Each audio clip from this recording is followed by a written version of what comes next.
On this edition of Right and Exact, Dashawn Farad speaks with world-renowned author and lecturer Dr. Jawanza Kunjufu about the plight of young black men and young black women, a subject that he has lectured on for over 3 decades. Dr. Kunjufu, given what we've seen over the past 5 years, I would say, with the recent killings of black men, or the recent unjust killings of black men by police officers, should we still be countering a conspiracy to destroy black boys, as you said, over 30 years ago?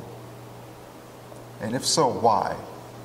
Well, unfortunately, the conspiracy continues, and one of my frustrations is that even with video cam, even with video footage of police officers violently killing our people, unfortunately, trying to secure justice in the courts, they keep using the position that the policeman was fearful of his life.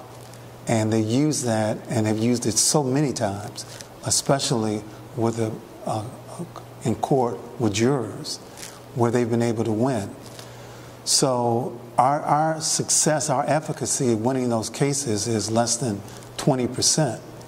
And that's with full footage of what took place. But as you know, this conspiracy goes beyond police brutality. I mean, if we just look at the homicide in my hometown, Chicago, where almost every year we're close to 1,000 black males killed by black males. But the conspiracy goes beyond that. I mean, the large numbers of black boys who are placed in special education. I mean, we're 17% of the students, but we're 41% of the special ed children. And if a black child is placed in special ed, 80% are black male children. In most cities like Baltimore, Washington, Detroit, Chicago, our graduation rate is only 50%. So there's some real challenges. So what does a black male do in his current economy with a criminal record and less than a high school diploma? How economically competitive is this young man going to be? What are his economic options if he has a record illiterate? I mean, only 12% of black boys are proficient in reading by 8th grade.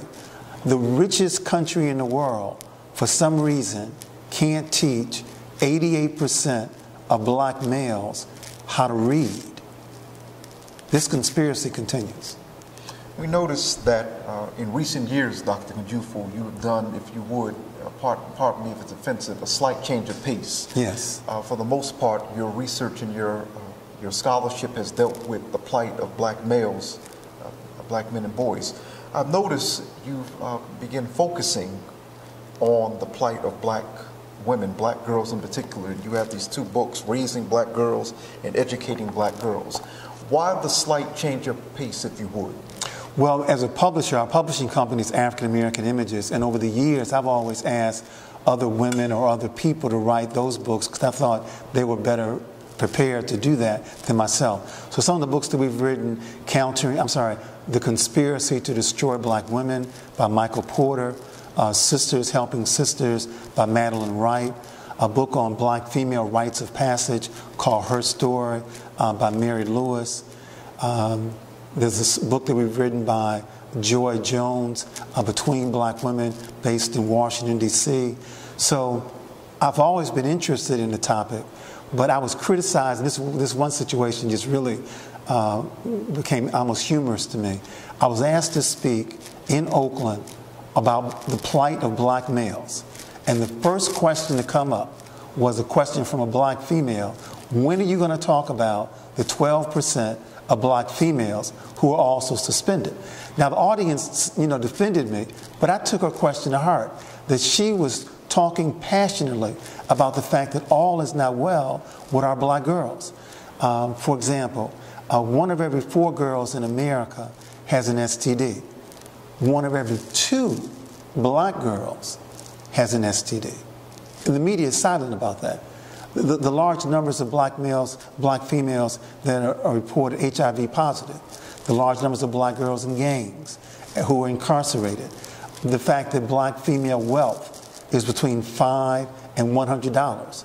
So there are some issues that needed to be addressed. And that's why I wrote Educating Black Girls and Raising Black Girls. And I'm happy to do it. It stretched me. It made me a better person, a better father, a better husband. So all is well. Well, Dr. Kunjufu, thank you very much for joining us. We wish you much luck, and I'm sure that your books will continue to sell nationwide and internationally, as they always have done. Thanks for all your support over the years. Well, thank you very much. Thank you.